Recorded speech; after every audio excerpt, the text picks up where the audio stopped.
It is a Friday edition of Mr. Irrelevant. I'm Alex Strofe with you from the Everlight Solar Studio downtown Madison. Hope everybody's having a great Friday.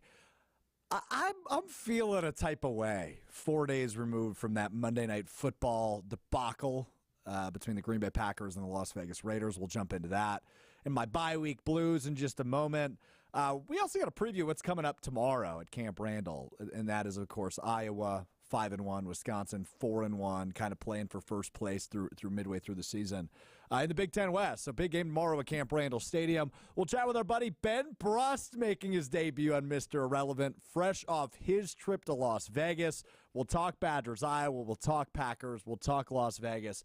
And I'm actually going to play a game with Ben Brust that I played with him for the first time 6 years ago, way before I worked with him.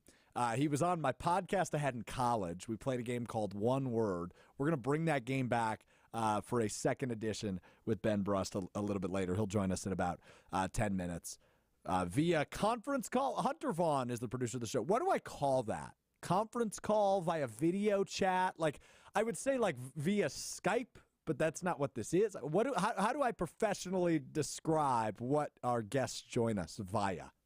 Oh, video call. I honestly don't know. I'm very nervous about it, and as you know, I get very nervous very easily. You do. So that's very true. This is going to be something. All right, away we go here on a Friday edition. Like I said, hope everybody's having a great Friday. All right, let's jump into my first note. Strofe's notes will lead us off today. Bye week blues, man. That's the first note, because this is just really hard to like bask and sit in what happened on Monday night. The Packers lost the game they should not have lost. In fact, they lost the game they should have probably dominated against the bad Las Vegas Raiders team. And it's really frustrating to me that I have to sit in this for 2 weeks and just kind of think, maybe the Packers stink. Maybe they're bad. Maybe they are one of those bad teams. And the schedule breaks out in such a fascinating way where they go from Raiders bye to Broncos, right? So they play a bad team, they go to bye, they lose to a bad team, play a bad team, lose to a bad team, go to bye, and now they come out of the bye by playing a bad team next week in the Denver Broncos. And if the Packers lose to Denver next week, I'm ready to call the season over. But I have a hard time after watching Denver last night on Thursday Night Football against the Chiefs, thinking the Packers lose to them. But I don't think it's safe to assume the Packers are a gimme in any game remaining this year after what we watched on Monday night. So, yeah, I'm feeling really low about the Packers after that Monday night loss and heading into the bye week. So, bye week blues is note number one. Note number two, trade talk. We're a couple weeks out. October 31st, the NFL trade deadline. So this is where we begin theorizing and guessing and thinking about what teams maybe will be sellers and what teams will be buyers and what teams are looking for, maybe what some teams need to get to that next level like we do every year. ESPN.com this week released an article, speaking of the Denver Broncos, the Packers' next opponent, theorizing that Jerry Jeudy would go to the Green Bay Packers in exchange for second-year wide receiver Romeo Doubs. Now, number one, I do not sign off on that trade. I think that'd be a bad move by the Packers. But it makes you think, why would Jerry Jeudy, who was a high draft pick, a guy that was talked very highly of coming into the NFL and really in his young career has been talked highly of. He just hasn't produced. But why would Denver want to move on from him? I think this will give you some insight. Last night on NFL Network, Steve Smith, who of course played for the Carolina Panthers, the Baltimore Ravens, had a great NFL career. He was teammates with our guy Brad Nortman, co-host of Ben Brust, who will be joining us shortly. Steve Smith gave this story on NFL Network pregame last night, and it'll blow your mind. Take a listen to Agent 89. And so the word that I've used to describe him in the past was a jag, just a guy. Just a guy. And so when I saw him, he's playing well.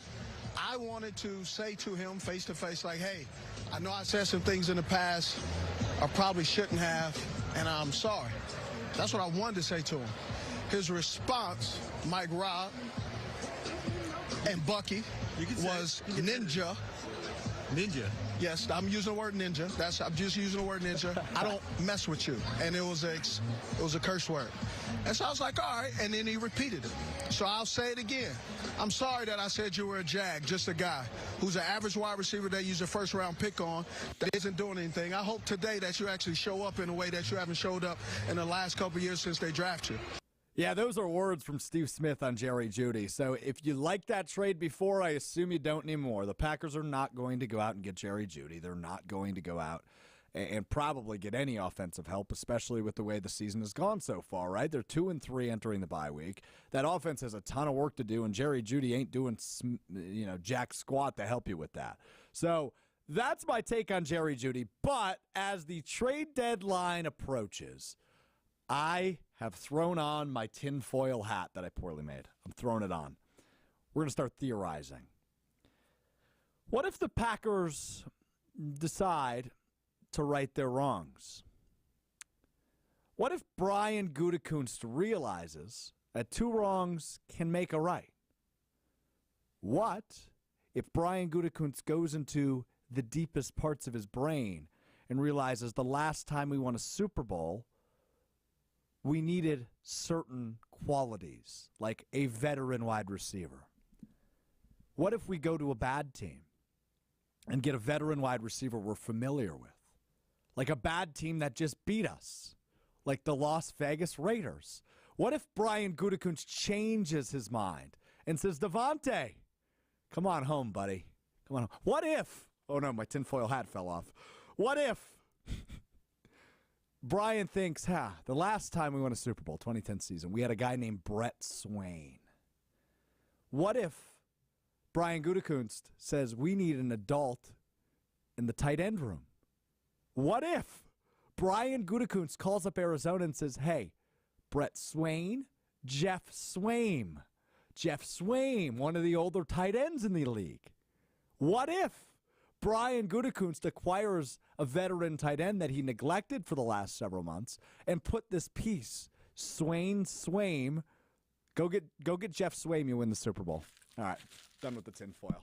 What if you're on drugs and they're not going to trade for anybody? Well, I'm not on drugs, and they won't trade for anybody. You're right about that. I've been seeing the Brian Windhorst clip a lot this week again, the one when Utah Utah Jazz were falling apart, and he does the what is going on, right? And I just wanted to throw on tinfoil in my head. I've always wanted to do that, and I did a horrible job with it. I didn't bring enough tinfoil. For anybody not watching on the video side, it was like a third of the size of the top of my head, so that didn't work out too good. All right, last thing before we get to Benny Brust. Big one on Saturday. I don't know how you transition from wearing a tinfoil hat to talking about a big football game coming up on Saturday, but we're just going to do that naturally.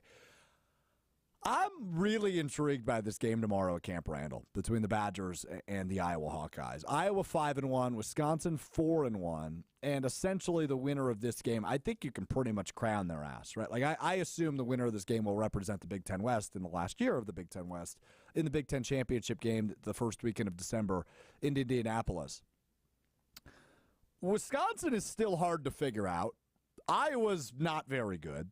Their offense doesn't hum. They got a 265-pound quarterback, formerly, that played for the Badgers in Deacon Hill. Like, I don't expect that offense to put up points. Wisconsin's defense has looked better the last 2 Big Ten games, Purdue and then Rutgers last week. I think Tanner Mordecai, the quarterback of Wisconsin's really good. I think he's done some really nice things with his legs specifically. So I think Wisconsin wins this game. But the intriguing part about this game to me is the line. Right, like I don't often, and I know the guy we're going to be talking to next, Ben Brust, is not the same way as me in this regard. I don't put too much stock into Vegas lines. Like, obviously they mean something, but this one has piqued my interest. 9.5 points it sits at. It was 10 in favor of Wisconsin. So Vegas likes Wisconsin a lot more than they like Iowa, and obviously that has a lot to do with the fact that Iowa is pretty much incapable of putting up points despite their really solid record at 5-1. I just don't know that that's the type of game we get, right? Like, we spent all offseason, post Luke Fickell and Phil Longo hire for Wisconsin, hyping up the air raid. And, yeah, there's a little bit different of a complexion to this Wisconsin offense now, for sure, right? Like, they do some things they haven't done in the past, but they still do a lot of what they've done in the past, like running the football and, like, emphasizing running the football. And I heard Mark Tauscher use this phrase earlier today on Wilde and Tausch, as Barry Alvarez used to say, right? Lather up your guy. And now with no Chez Mellusi, Like, lather up Braylon Allen. He's supposed to be one of the best running backs in all of college football. This feels like another smash mouth, punch each other in the face so many times Saturday afternoon football game between Wisconsin and Iowa. 9.5 doesn't make a ton of sense to me. So I'm curious to get Mr. Vegas's opinion on this coming up next. Benny Brust, who's going to join us from the Gruber Law Office's One Call That's All studios in Milwaukee. Before we get to Ben Brust, I got to tell you about something great going on for my friends at Door County Distillery. They are giving you a 2-night stay for free at Stone Harbor Resort in Sturgeon Bay.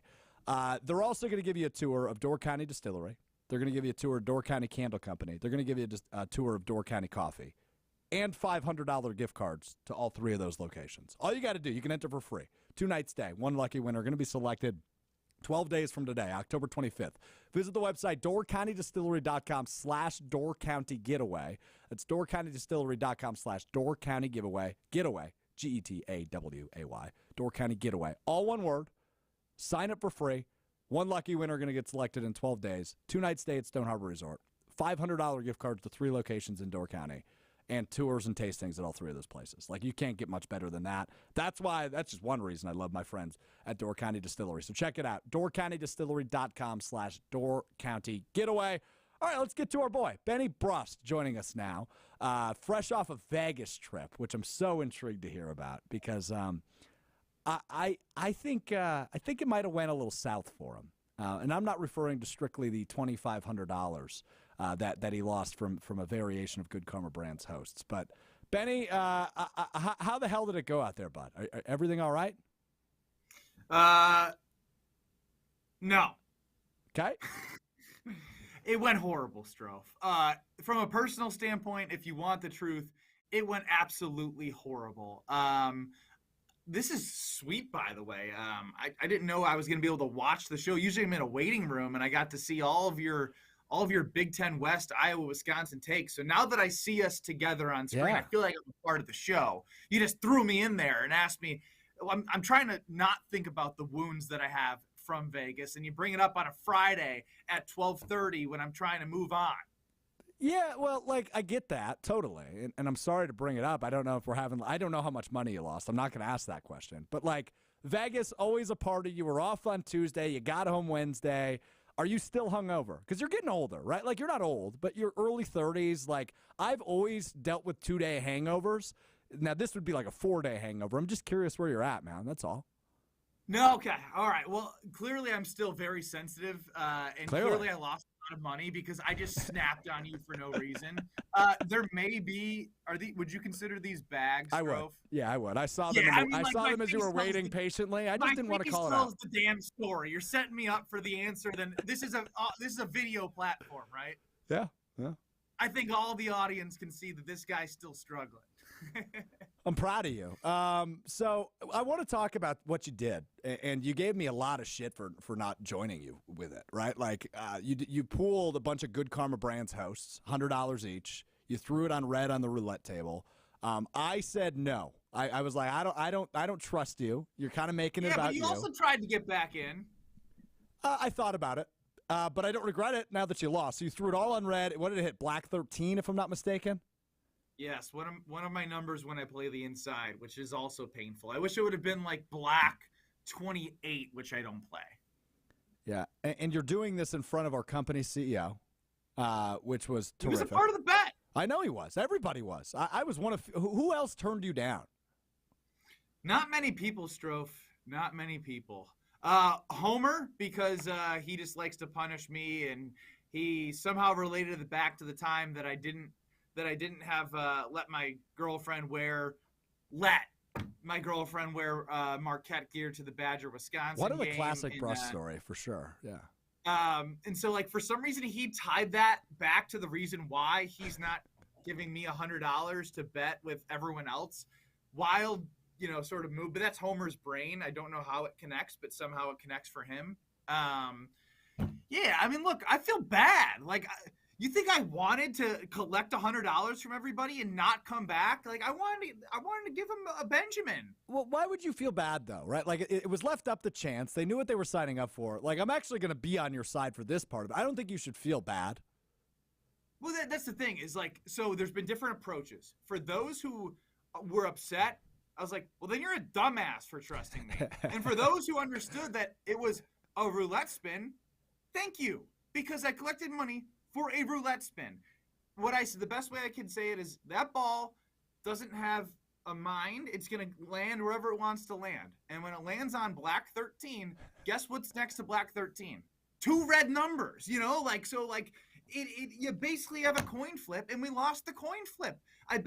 Guess what? I bet on the Super Bowl heads or tails. I bet tails every year. Sometimes it doesn't hit. Oh, It's you just the shouldn't way bet it tails. works. I bet heads every year. That's interesting. That shows us as gamblers. I'm the exact opposite. And heads has won a lot, like 5 of the last 6 years, if I'm not mistaken. So tails finally won last year, but it heads was was on a past year, good run. Yeah, it was on a good run. Anyway, all right. What else? What else was the highlight of Vegas? Because I do want to talk about the Packers a little bit, because I talked about it at the top. Like, bye week blues. It's an awful game to come off of and go into a bye week. But what else was the highlight of your Vegas trip with your friends at Circus Sports? So a couple things. The highlight of Vegas was the stadium swim was unbelievable. I knew people that had planned on going to the game, but when you have great weather in October and you have a 143-foot screen TV with sound of the game, and we had some friends with cabanas. Even if you weren't in a cabana, you could just be in the pool area. You could order drinks. There's a casino. Like, that experience of like being so great, having people not go to the game just to watch there, I got to experience being there a bunch, but I also went to the game. So stadium swim with the TVs, nonstop action. It was amazing. Then to go to the game, man, Strofe, like there's no knock on Camp Randall or Lambeau Field, but Vegas nailed it in terms of they know they're a destination. They know that the people coming in are there to have fun, like have a great environment. Like in between media timeouts, there's a stage for people to there's different bands, different performers. Halftime, there was a halftime show for a week 5 NFL season game. Like that's Who was awesome. it? No idea, but I loved it. Had a few cocktails, I bet. Yeah. Yeah, and so like I just think the overall experience was amazing to like see a newer dome that was built for all of the people that came like from out of town. It was 60-40, I'd say, Packer to Raiders fans. Okay. And it kind of got me thinking, right? You're from Green Bay, and whether it's about the Badgers, whether it's about the Packers, the crowd, right? And how to engage the crowd, and how to make them loud, how to make them quiet. It's a raging weird debate. But what I did learn is the 60% of the fans that were Packer fans felt just as loud, and it was a dome. I get it, but like the energy was there, and I think it has something to do with the Wisconsin crowd that is their families have had season tickets for however long in their family, and it becomes a tradition. It becomes something they just go to every game. Mm-hmm. Whereas like if it was an experience at Lambeau Field where everyone was getting a chance to experience it, like it's not just like grandfathered into your family, maybe it's more of an energetic environment. Like it's our games are so corporate at times. Yeah, I totally agree with that. And, like even like the last one I was at, that Thursday night game against Detroit, people were telling me to sit down, right? Like, what the hell are we doing? Like there was a crazy, there was a crazy lady, a crazy Las Vegas fan in front of us. I like where this is headed. Crazy lady right in front of us. And we were cheering on a third down, and she was like, this. And so I just leaned over and I was like, oh, like right in her. And like, it was like fun. And then like she turned around and we made friends, like whatever. Oh, like, I thought she was going to smack you. I did not think that's where that story was going. If she did, that would have been fun too, because I was in Vegas. So be it. Like she's a crazy Raiders fan. I'd expect that. But my point, you kind of see where I'm getting there. Like, yeah, I think you're right. Become too freaking corporate and grandfathered in tickets and elitist towards having tickets. Where like it's not about like going for the experience. It's about like the status of having Packer tickets. I like that take, Benny, and I take it a step further, though. Like, it's not only a Lambeau problem. I think I told you this story last year as you brought up Marquette, Wisconsin. I was at that game at Fiserv last year. I'm sitting in a season ticket section, and I'm wearing my Badger red, just so you know. And I was with my college roommate who's a Marquette fan, and his fiance and their family, all Marquette alums, so very proud alumni. And this is a game that went into overtime, right? Like, and I'm standing, and the dude behind me starts tugging on my sweatshirt. I'm like, dude, it's overtime. Don't touch me. I got very angry at him. But it's like, I understand. You should. That's what I'm saying. Who thinks they have the right to touch another human being? And that's what I said to him. And he got all offended that I yelled at him. I'm like, why are you putting your hands on me? I got very snippy with him, but it's overtime. I want to watch the basketball game. I've got my back to the game now because you've got your paws on me, and it was all a big issue. But like, I'm not anti-old people. I've been accused of that before. I've been called an ageist by Jim Rutledge several times. I'm not an ageist. I'm going to start to be anti-old people. Yeah, at sporting events at least, right? Like, old people have some good qualities. A lot of them know how to cook something really well or multiple things really well. That's something you learn in old age. But do they have good qualities? I guess good gift giving around the holiday season. Some of them have money, like that helps. I think that's a good quality. Yeah, they've saved up money to give to their respective families because they want to see them, have a good life. Wait, so are we doing an anti-old person show now? Sure. Sure. I'll join the club. Like, if you're going to be a curmudgeon, you're ruining the experience not only for yourself but the others around you, right? Like, why do you go? Why do you go if somebody standing in front of you with overtime is bothering you? Sit your ass back on your couch and you can sit there. Bingo. And yeah, it was like in the 8th row. That story still bothers me. It's almost been a full calendar year.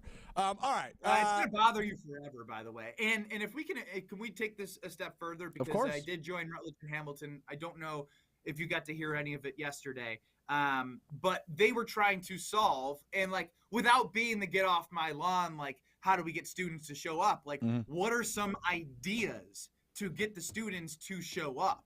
Right? Like, and so I think times have changed. Obviously, you have to find a reason for those students to be there, right? Like, the reasons of showing up and supporting the team, like, it's just different now. Like, the way people are connected are different. You know what we saw? You know what I texted you about yesterday in Madison, Strofe? What's that? Kendall Jenner was in town. Yep.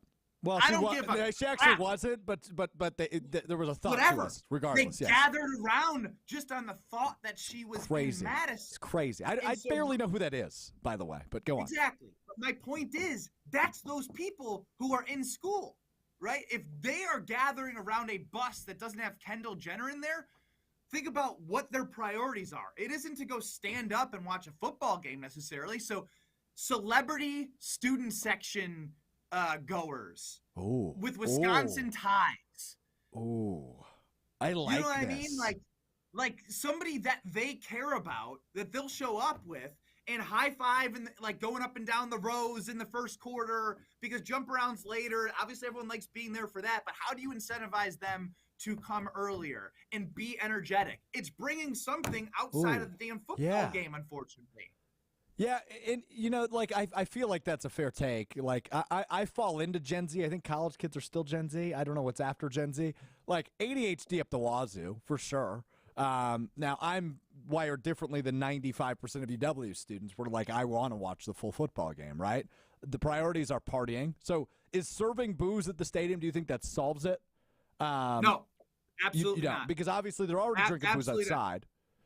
Well, it's not necessarily booze, like, because I don't think it goes right from, like, booze is beer, and college kids don't drink beer to the same level that college kids used to in the last 20 30 years. And I'm not just making that up. You can talk to beer distributors, like, so they that's why enhancements into products of these seltzers, these ready to drink cocktails, like that's what the college kid is drinking. It's not like, hey, let's go to the liquor store and get the I'm an idiot, the pump, the keg. Keg? The pump, something like that. I don't like that motion you're making, but it's fine. Yeah, you pump the keg.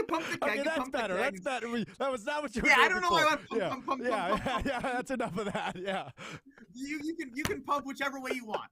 I'm if you pump this way or pump this way, do whatever. Yeah, whatever. You want. Just pump away. Pump. Yeah. but you kind of get where I'm going here. And with like, you know, it's not as traditional of like, hey, let's get the keg. All we need is a keg, and we'll invite 100 people over this party. If you don't have everyone's favorite type of seltzer or ready to drink cocktail or liquor or specific type thing, it's not like you just don't like people. They're just a little bit different. And so instead of complaining about why aren't they there, figure out how to get them there, and it's get to their level. Yeah, I think like a Gen Z. Now, I don't want to be a Gen Z, but you got to think like them if you want to get them to the game. So me and Tarek Sal and Derek Angler, who I host the Great Dane Huddle with, we were talking about this off the air last night, and we all just decided people a hell of a lot smarter than us should be the ones to figure this out. Now, I didn't think you would fall into that category, but you should be the one figuring this out. You've got like the liquor distribution knowledge. You've got the understanding of a Gen Z. You know what would party like. No, I don't have the understanding of a Gen Z. You but do a little bit more than you like to think you do, though. Because are you technically a millennial? What are you? With a non-celebrity in there. So are you a millennial? What are you? I'm a millennial. Okay. So when you say celebrity, I love that idea. Who comes to mind? Like Big Cat from Barstool comes to mind for sure. I think that would excite Obviously, people. Yeah, like someone with a Wisconsin tie, like Charlie Barron's the comedian, you know, or but that's more like a Gen X guy. I feel like 40-year-olds love Charlie Barron's. Do 18 through 22-year-olds? No, but I'm just trying to throw ideas out. I don't know. Like if JJ Watt, if you got JJ Watt to show up, like former Badger football players that anyone who's a Badger would want to get a selfie with it, like again, because that's what they care about. They don't care about saying they were at the game. They want to show they were at the game and look, everyone's Snapchatting like, look, there's JJ Watt, he's at the student section. Guess who's in quicker? Students, you know, like former Badger football alum, like pay him a little bit to come hang out in the student section for a quarter, and you'll get him there. Guess like so for instance, when I was in college, people listening or watching or indulging Mr. Orell, yeah, they can indulge us. Indulge, yeah. Every way they pump. When I was in college, there was a popular Netflix TV show that ran before it got on Netflix called One Tree Hill. And James Lafferty was Nathan Scott in that show. And every student knew that show. Every female, even every male, like knew of the show and knew the characters. And I found out that Nathan Scott, James Lafferty, was at the terrace due to people tweeting about it, which would now be Snapchatting. And when I showed up with Frank Kaminsky, there was a line of 15 people, females, waiting to take a picture with him.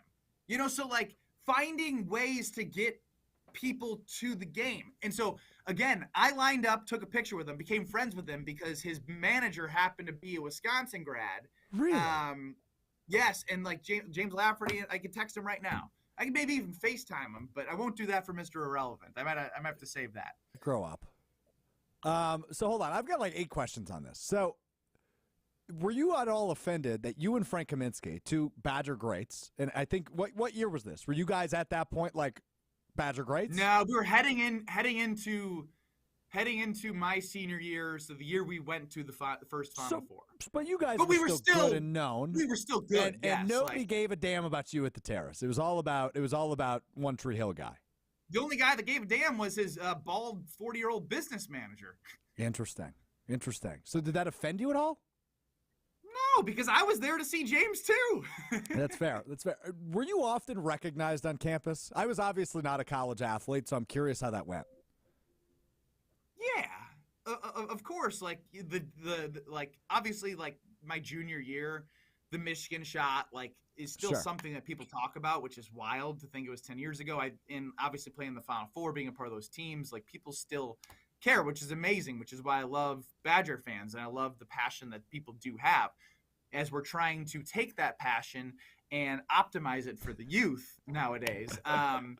But it was amazing. I went to the college club after that Michigan game. Well, it was 11 a.m. game. So, I had a whole day. I got stuck on an elevator, which saved me because I wouldn't have been able to make it out based off of the amount of time. Me and Zach Showalter, we made the news because I tweeted from the elevator that I was stuck that day. I don't know that story. Interesting. And, then I went in the back of the college club and, next thing I know, I had a case of beer and I was just handing it out to random people and taking pictures and high-fiving, and it's a good time. Wow, you are a fascinating cat. I mean, like Thank you. that's a wild story. I didn't know you got stuck in an elevator either. Okay, anyway, what a derailment that was. All right, let's talk Badgers Iowa a little bit, and then we're gonna play a game. Brusty, I don't know if you remember this. You're gonna say you do, but I don't know that you actually do. I think it's been like 6 or 7 years ago, before we worked together. You came on my podcast I had when I was in college. We played a game called One Word, so we're going to bring that back in a little bit. We're going to do it 7 years removed from the original one, way back when we first connected. So, but before that, Badgers Iowa, where does Iowa rank in like your Big Ten hatred power rankings? Because I know for football players, it's usually Minnesota, Iowa. Like those are the two teams they hate the most. Chris Orr hates Iowa, and he's tweeting all week about Iowa Hate Week. He's the honorary captain. He told me off the record that I'm about to bring on the record, like he would throat punch somebody if he had to during the coin toss on Saturday. Where does Iowa rank in your Big Ten hatred? Hell yeah. He's a linebacker, dude. He's a hardo. Yeah. Hatred power rankings. I would probably say, well, I committed to the University of Iowa, for those who don't know. I signed to go play basketball there. And I really don't have that much hatred, as much as people would think, because I committed to go there for a reason. Like, Iowa City was a great town. It was a good college town. Outside of Iowa City, there was absolutely nothing. Madison is a million times better of a place to be.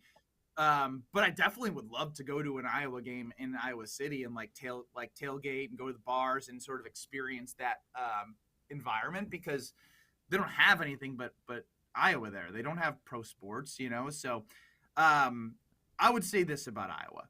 The fans are very annoying because it's always the referees. They care more about the referees than any other school I've ever witnessed in my life. Like it's the biggest thing in the world in basketball when like the referees come out, they automatically go, "Oh, we got that guy. He's always out to get us." It's like, no, you haven't made it past the Sweet 16, not because of the referees, because you haven't been good enough. Like not like you know what I mean? Like they're always in the mix, like top 7 in the Big Ten. Like Fran McCaffrey's done a solid job, but they've never been great, because they're limited by the way their head coach kind of shows himself on the court, and the players sort of follow that, and the fans sort of follow that. It's like anything. It's like any organization. You follow what you're sort of led with. Iowa football is also bad. Like even though they've won 3, I think, Big Ten West titles, we've won 4, of the last like 10 years. We've actually at least like had a chance to go to a college football playoff. Like we've actually had a chance to actually do something. They've always been a step below us in everything in football and basketball over the last, in men's at least. Obviously, Caitlin Clark's amazing. I'm not going to talk any crap about their women's basketball team because I was glued to the TV because she's amazing.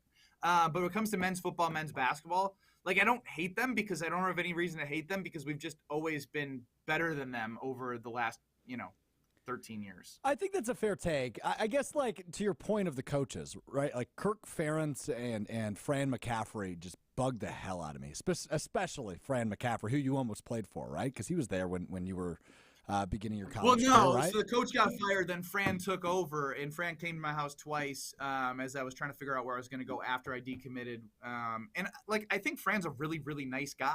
Like, I think if you met Fran, you would enjoy Fran. But fair. The coach Fran, who has the stare off with the referee on the sideline, like that's not helping your team win.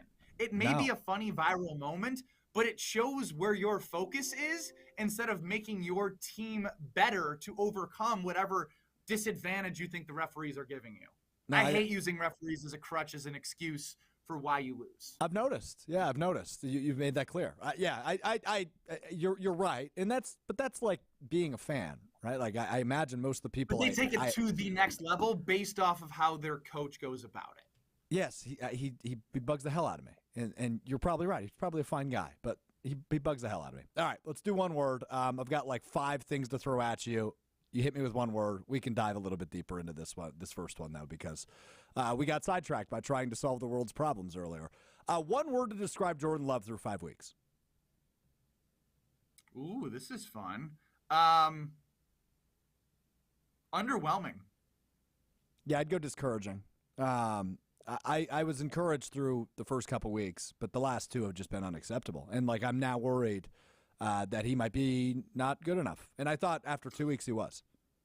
Yeah, and my whole thing the last 5 weeks has been like sample size. Like that's why I didn't jump on board through the first 2 weeks, because like you have to see the teams you played and what they're made of, and the Bears aren't very good even though they beat Washington. They're still just they're not a very good football team. It's going to be showed through their 17 games that they play, even though they beat Washington on Thursday night. And so using that as a barometer, that's not fair to Jordan Love to jump after 2 games. It's one of those things where if I asked you which quarterback situation would you rather be in, the Chicago Bears or the Green Bay Packers, what would you pick? I'd pick the Packers. You wouldn't want the potential at Caleb Williams? You know what's sad, Benny, is I'm not ruling that out for the Packers after losing to the Raiders. I don't think that's impossible at this point. It is, because the Bears have the Panthers and their picks, so it's likely that the Packers aren't going to slip that far.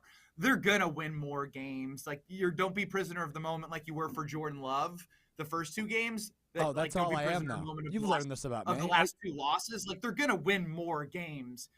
They're going to be a coin flip. Their schedule's not very hard. They're going to be in every game. Even after Daniel Carlson misses 2 field goals, it's 17-13. But they had every reason. They're closer to a 1-4 team. Like they're a rookie field goal kicker away from being 1-4. I think what was interesting was Brian Balaga joined us on Kyle Brust and Nortman before he joined Homer in Milwaukee, and we were talking about, is Matt LaFleur the right guy to lead Jordan Love? And he joined and said, well, I think we have to, make sure we have this conversation right. Is Jordan Love the right guy for Matt LaFleur to lead? That's him saying, like, I think, we don't know. And I think that's the scary thing, because whenever we do the Rodgers to Love comp first year, 2008 versus 2023, not fair to compare. Nope. Because you see a lot of these quarterbacks come in right away and play really, really well. Some of them take a year or 2, Josh Allen, so be it. Like, there's different examples. But the more recent ones, like Joe Burrow stepped right in, he played really, really well.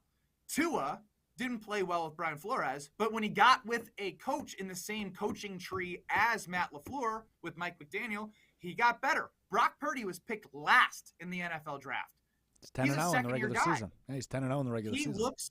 He looks better than Jordan Love. And if you put Jordan Love with the Dolphins or the 49ers, would they look as good? I don't think so. Exactly. And so this is a guy who sat for 4 years, who's had a chance to watch. That's comparing him to the rookies. Yeah. If you compare him to the guys in his class, Herbert, Tua, Burrow, right? Hurts was in the second round. You're making me feel worse. You told me not to be prisoner of the moment, but you're making me feel worse.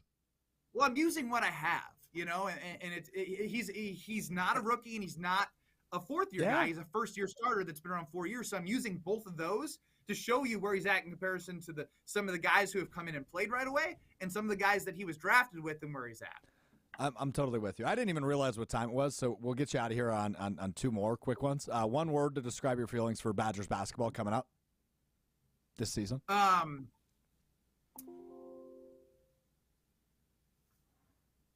I don't want to be too aggressive, but extreme.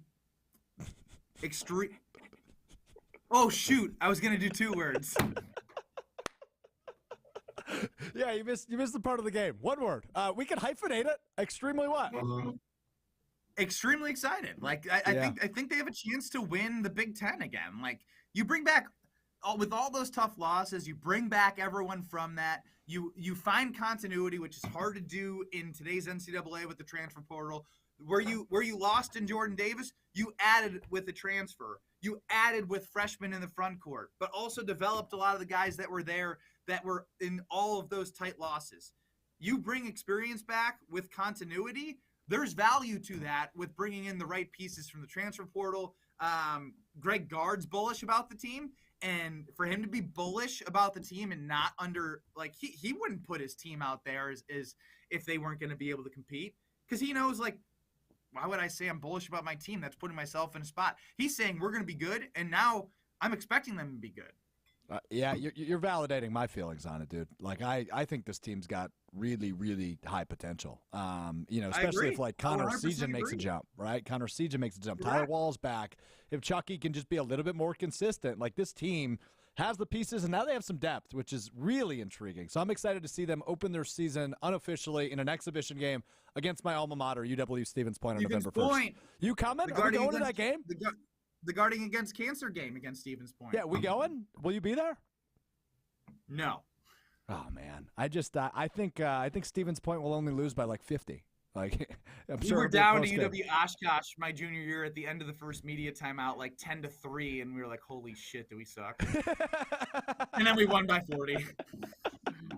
Dude, I think and Kent Dernbach, who's a great head coach, taking over the Stevens Point program. Like, I think he'll have a good squad eventually, but I think it's gonna be a total blowout. All right, last thing for you, I ask every guest this on Mr. Relevant. We end with this.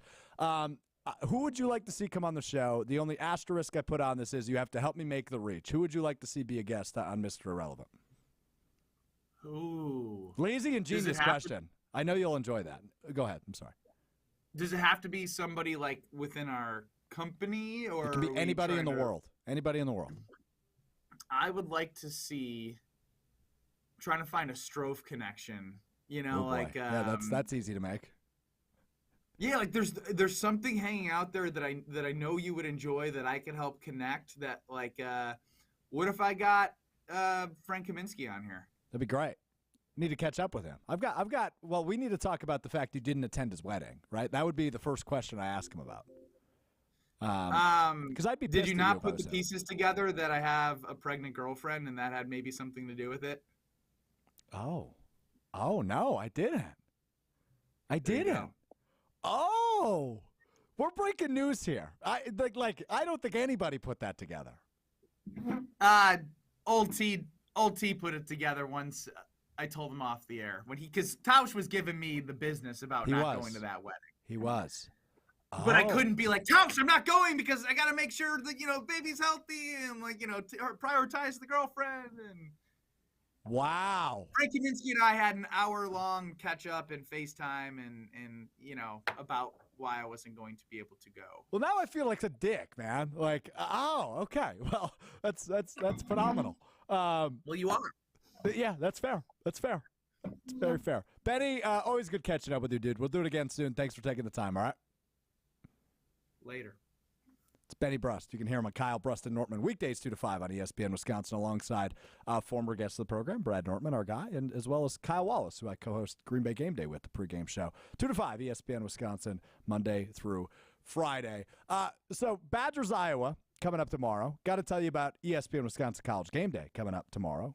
I'll be back on the panel. I used to host that show every week for 2 seasons. Hunter Vaughn, the producer of that show, also the producer of this show. Pre-game coverage starts 1 o'clock from Regent Street, 1 to 3 p.m. on ESPN Wisconsin. You can catch it on Wisconsin On Demand, the ESPN app, wherever you get your podcast. I guess the pre-game show kind of expires pretty quickly, but post-game show with Adam Ertz and Colin Russo immediately following the game as well. ESPN Wisconsin College Game Day coming up tomorrow. All right, time for what Strofe learned as we wrap up the show. What I just learned was that he didn't go to Frank Kaminsky's wedding because his girlfriend was pregnant. I didn't know that.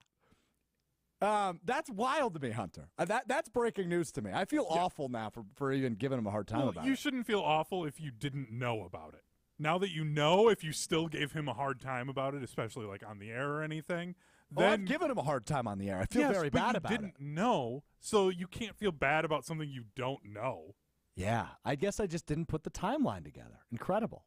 Well, Benny was great there. That was a really fun conversation with Ben. I don't remember what I was going to do here. I had it written down. That blew my mind, so we'll leave it at that. Wait. You had it written down, but you can't remember. So where did you write it down? Oh, my document crashed. Did I tell you that part about today? Oh, no. So Word, Microsoft Word, it crashed today. I have about half of my notes for the show today, right? Like, I'll show it to you. It cut off at Big Ten West. So the last 3 notes we see if you're watching on the video side, you see 6 notes. I have my notes for 3 of the notes. The other 3 gone. I had no notes for Ben Brust, which I don't know that I really needed them because me and Brusty are just going to talk about whatever the hell comes up anyway. didn't intend on talking about how to fix the student section problem, but we got there anyway. So, yeah, so I don't know what I had. I think I was going to talk about the AI yearbook trend. Have you been seeing these, the pictures? I have, and I have a conspiracy theory about all of these. Where'd my tinfoil go? Put it on. Yeah, go ahead. So I think that all of these different TikTok filters and things that go are all designed by the government in order to see our faces change. So, like, that's why, like, there's always the trends of, like, show a picture when you were 6 years old, because they want to try and perfect aging technology so then they can take current pictures of you to when you were younger and see how everybody's faces age differently and geographically how that changes it to try and perfect different technology that way. All right, so you certainly needed the tinfoil hat. No, you can't tell me that does not sound 100% plausible and like something our government would do. Yeah, I'm not even gonna. You gotta wake up, man. Unbelievable. All right, let's talk guest lineup for next week. We got a fun week coming up next week on Mr. Irrelevant. I'm Alex Strofe. That's Hunter Vaughn, great producer of this program from the Everlight Solar Studio. Before we let you go for the weekend, bye-week blues. Enjoy football. Wisconsin, Iowa tomorrow. A couple of good college football games this weekend, but NFL, no Packers on Sunday, so enjoy that. Monday. This one's going to get weird. It's going to be a weird week. I'm very excited. Monday, Maddie Hayes, who runs our social media for ESPN Madison, is going to join. I have given her the homework of asking me 10 questions. Whatever she wants, she's going to ask me 10 questions on Monday. That will be the podcast Monday. And she knows you told her that because this isn't on the radio, she can say whatever she wants. Yeah, I gave her very few things that are off limits. Other than that, we're good. So 10 questions with Maddie Hayes on Monday. That's going to be Monday. Wednesday, Jen Latta from Jen, Gabe, and Chewy on ESPN Milwaukee, as well as ESPN's College Game Day. Jen Latta will join us Wednesday. We got to talk college football. We're in the midst of it. Big Iowa-Wisconsin game to react to. I think she's out west right now. Are they in Oregon? Where are they this Oregon, week? Washington, top 10 battle. Yeah, that's going to be an amazing game. So she's out there. So she will join us Wednesday. We had to reschedule from this week. And then next Friday, comedian Shea Durana will join us. He is playing comedy on State in November. Over 8 million followers on TikTok. Guy's huge. He's hilarious. It's going to be the grimiest interview we do in the history of the show, and I mean that in a complimentary way. So Shea Durana will join us next Friday. So fun week ahead as we get back into Packers football next week. I don't know how much Packers football chatter we're actually going to do ahead of that awful Denver-Green Bay game. That might be the worst game in the Week 7 slate. That's beside the point. So big week next week. Thanks for hanging out with us this week. If you missed any of the shows this week, subscribe on Apple Podcasts, Spotify, Wisconsin On Demand, wherever you get your podcast. You can find it on YouTube now. You just got to click the podcast button. It's got every episode in order on YouTube as well at ESPN Madison. We'll talk to you next week. This has been Mr. Relevant. I'm Alex Strofe. Have a great weekend.